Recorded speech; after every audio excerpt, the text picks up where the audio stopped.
guys, I'm the Burke and I do things, and today's video is going to be sort of a try to get ready with me. I realized I haven't filmed one since the end of November, and I do have a few makeup products that I bought during the Black Friday time frame that I figured I'd use in this video and kind of tell you guys how I feel about them, because I haven't really gotten a chance to sit down and talk about them yet. And I guess I can give you guys a little bit of an update on where we are right now in life and just have some fun playing with makeup before I have to go and do a lot of other things. So if that sounds interesting to you, then keep on watching.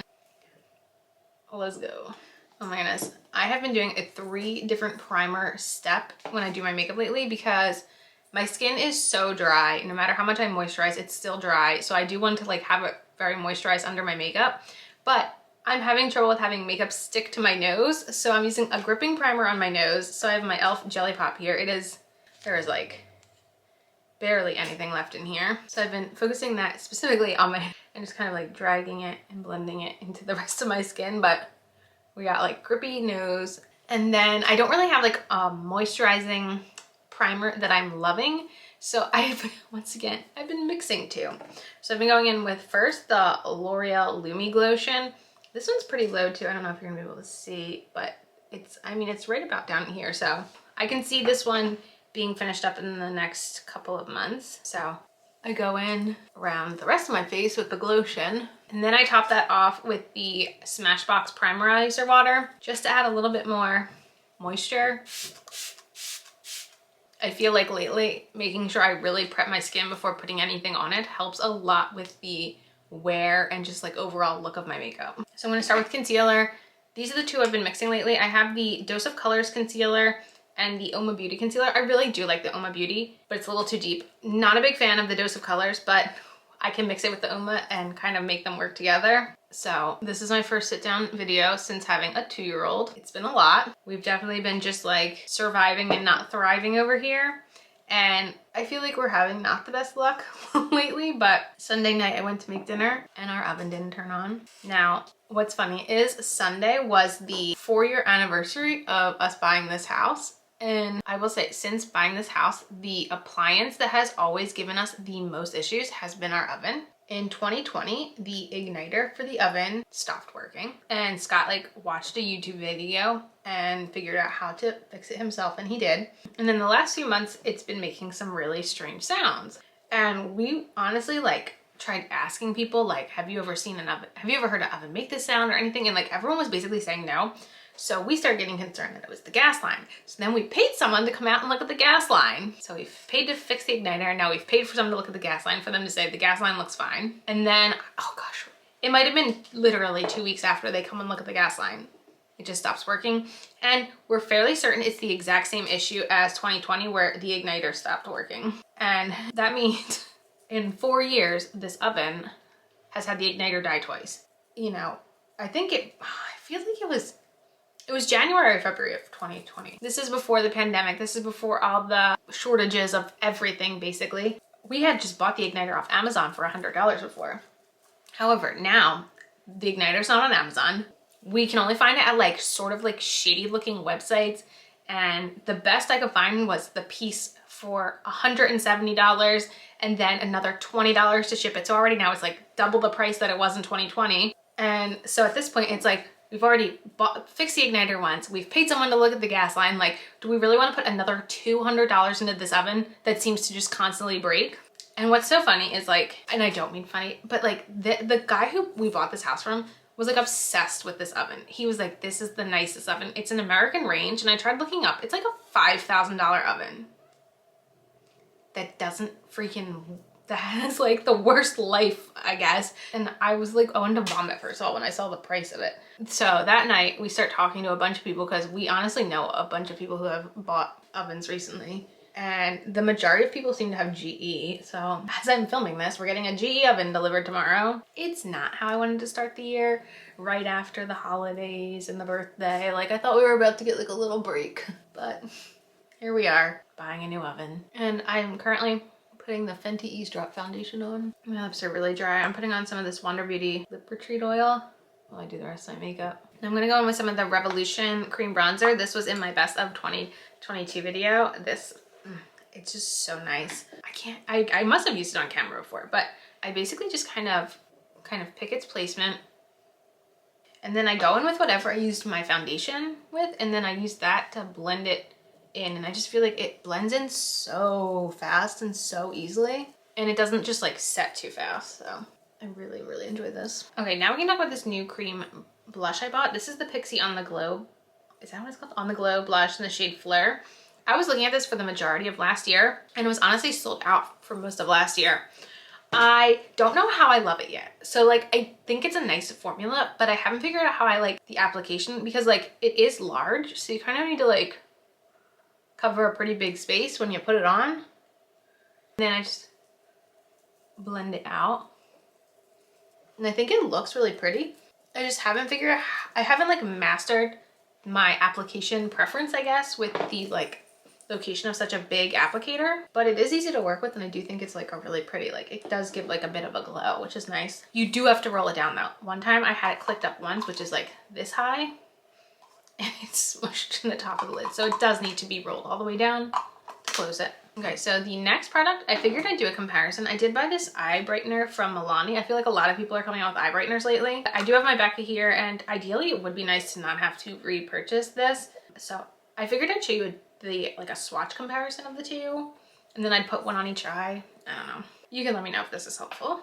So Milani is very similar to the Charlotte Tilbury applicator. It's just not as, I guess, floofy. And then, so I don't know if this is gonna be helpful. This is Milani, this is the Becca. Milani, like you get a lot. Like the floof holds a lot, so a lot more comes out. But honestly, like I've like worn them simultaneously, and I don't think it's that much of a difference. So this one I can just like kind of tap a little right here where I have all the darkness. And I'll just take a sponge and I'll blend it in. So this eye has it and this one doesn't. And similarly, I'll just turn my sponge, and on the other side, I just kind of dab in there with the Becca, and I just blend it out. The Becca, I feel like, has a little bit more like of a wetness look to it, but I don't have a problem with the Milani. I feel like it looks just as good. I can see myself like not feeling like I need to replace it, because I am pretty happy with the result of the Milani. Before I do my brows, I'm going to go in with some La Mercier powder and just set under and around my eyes. So what's kind of funny about all of this is, for reference, in 2020, it was April. I guess it was April 2020. It could have been March, but I think it was April. Scott and I started a podcast, and we did the podcast up until the week before Phoebe was born. And then we just like stopped having time. And then a couple months ago, we decided to bring it back, and we've been podcasting, but before we had been doing an episode a week, and now we're doing every other week. Well, when we filmed on New Year's Eve, Scott had made like a comment like, all 2022, all you said every time something would happen was, well, that wasn't on my 2022 bingo card. And he said, why don't you make a bingo card for this year? So I was like, you know what, that's a good idea. And he was like, and if you get bingo, I'll buy you a new laptop. And I was like, deal. So I like made a little bingo card, and I tried to pick things that weren't necessarily like obvious, like, because that felt like it would be too easy. So I tried to pick like things that I was like, this will probably happen.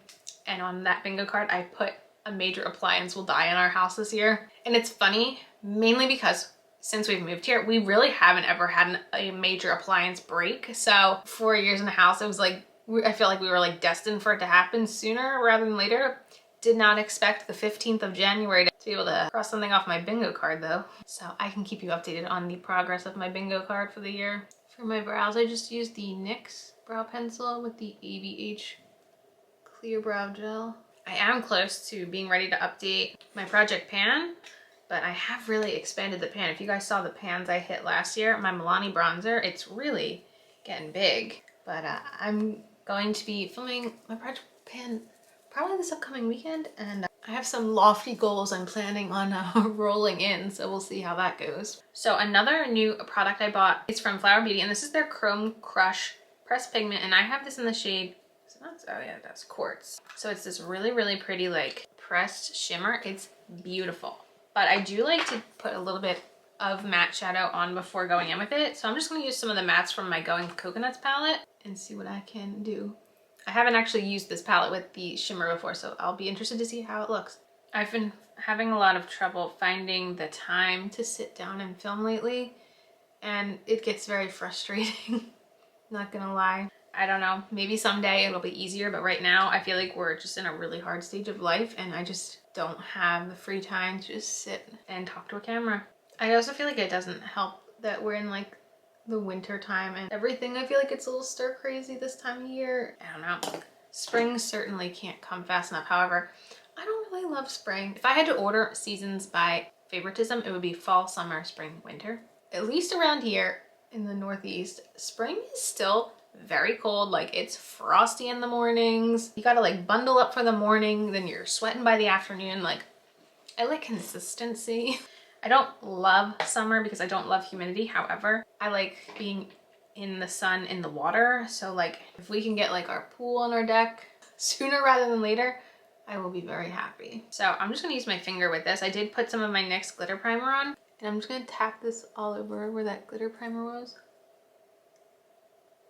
It's so pretty and so shimmery. Actually, this is what I wore on Christmas Day. I just threw some matte shadows on it and used this little pressed pigment all over. I just felt like it was so pretty. I'll actually like show you guys like a swatch of it too. So this is it.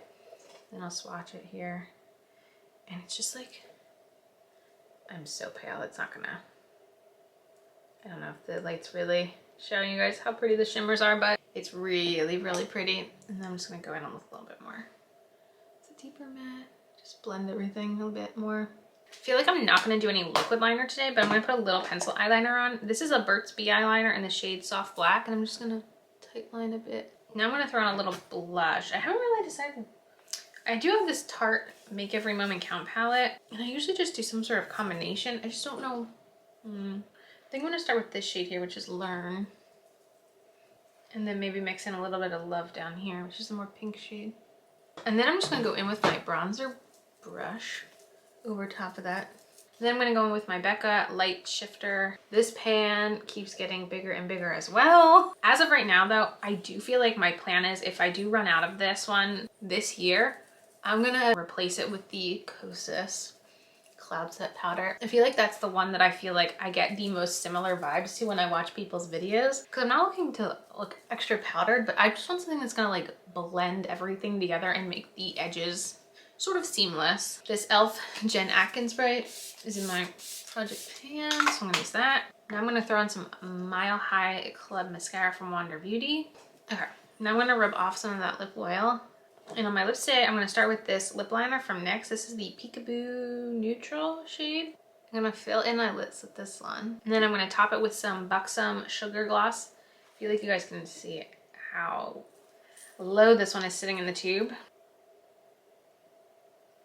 And there you have it, the final makeup look. I can take my ears off, I suppose. Felt nice to just sit down, put on some makeup, get ready for the day. Hope you guys like this. I do have 2 products that I was planning on getting from Sephora during my birthday month in February, so we'll see if I can still get those even with a oven coming in the mail tomorrow. And let me know, what sort of new launches have you guys been interested in? I did get the e.l.f. sunscreen because I didn't even know it launched, but one day I needed sunscreen and like went on Target's website and they had this new sunscreen from e.l.f. and I was like, what? That's a good price. So I am gonna try that one out soon. And yeah, that is it for this video. As usual, thanks for stopping by my channel. If you're new here, click the subscribe button and ring that bell for notifications. I have my Instagram down below. Give it a follow and I'll see you in the next video. Bye guys!